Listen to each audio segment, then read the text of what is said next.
Hey guys, Ray here, welcome to the channel. So today, for this video, I think I just do a quick walkthrough of how I installed this solar power system in my home here. And it's been running my house for 2 days. There's a few different types of these inverters. They're all wired really similarly.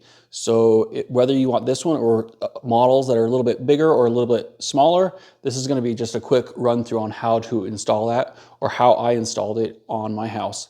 So let's go ahead and get started. So I installed this box earlier into my electrical panel. If you want to look at that, feel free to check out the video at the top. It's my previous video. But in this video, I will also explain how this is wired up. I'm going to put the inverter right here.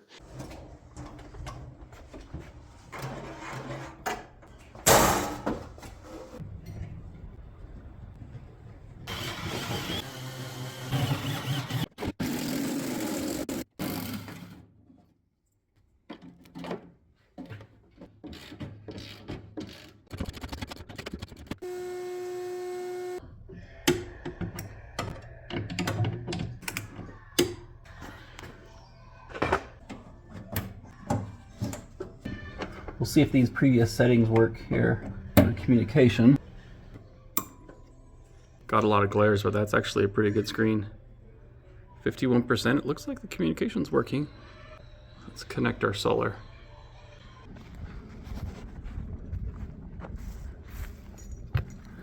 I've verified everything is off there.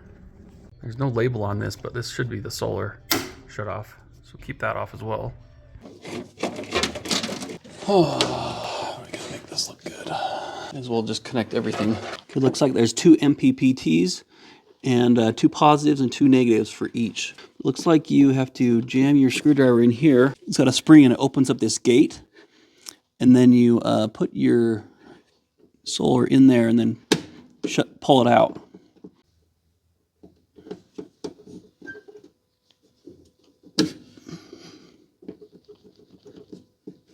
Definitely don't want those coming out.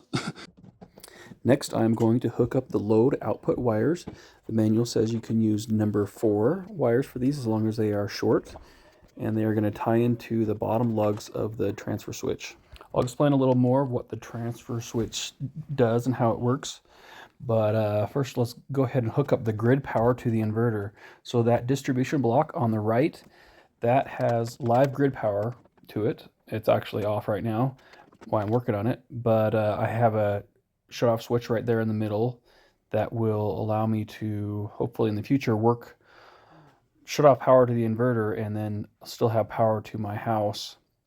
But I'm just going to hook these main grid feeds into the grid terminals on the inverter. So I am not going to be backfeeding into the grid. They actually won't pay me very much money to backfeed into the grid, so I'm not going to worry about setting up any of the paperwork for that. But I am running grid connection in here just in case long storm and my batteries get low. It will go into grid pass-through mode, grid bypass mode automatically during the storms, and then when the sun comes up, it'll automatically switch back over to grid power. Okay, so I think we're pretty much good to go here.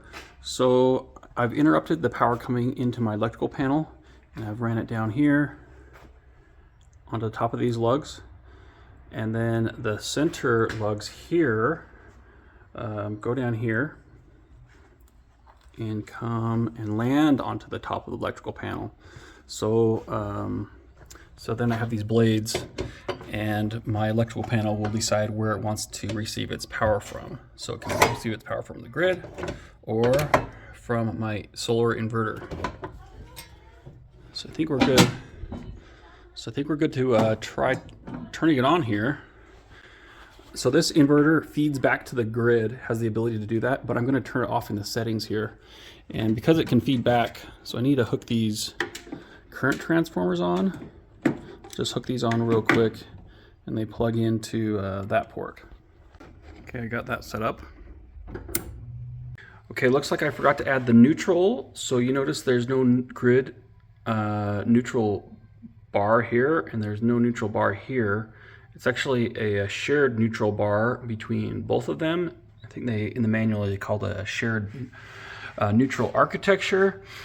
So you can add two neutrals if you'd like, but I'm just adding one because that neutral will come down here, and it from there it goes out to the grid, and then here it goes out to the loads right there.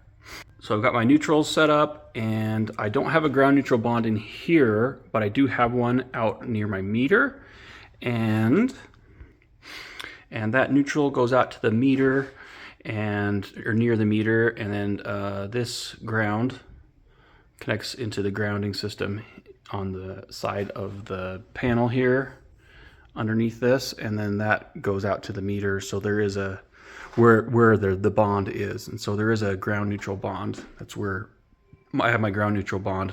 It's not in here. Hope that makes sense. Let me know if you have any more questions about that ground neutral bond. Here is my electrical panel, and I definitely need the ground neutral bond. So if there's a ground fault, you still want your breakers to trip. And I also got the other battery connected here. So this is the secondary battery, not the master battery. And I got the batteries connected with, the positives are connected together, and then the negatives are connected together as well. And then the master battery just hooks right into the inverter. Okay, let's go ahead and turn it on. So first I'm going to turn on the grid power. So I'm sending grid power up here. So now we're going to turn on the load. Okay, so we should have 240 volts across this terminal. Yep, 240 volts AC. Okay, before I switch it over to solar, let me just turn off the non-essential breakers. Just turn everything off and turn things on slowly, just since this is the first time.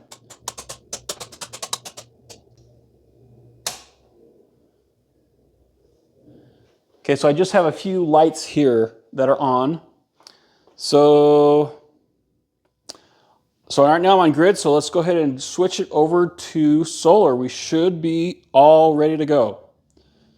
So it should be dark for a second, and then when I go down, it'll send power into my panel, and we should have some lights on here.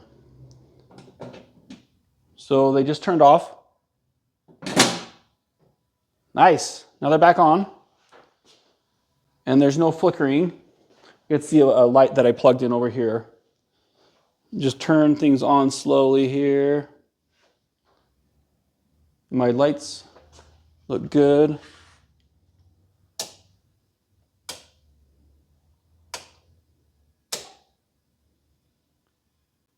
Yeah, that's good.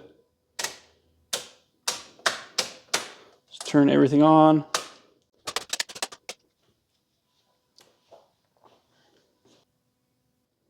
Awesome, so this is now running my entire house. Sweet. And say I'm out of town and we get flooding here or something and we need to go back to grid. My wife, all she has to do is come down here and switch this back up, and we'll be totally on grid power.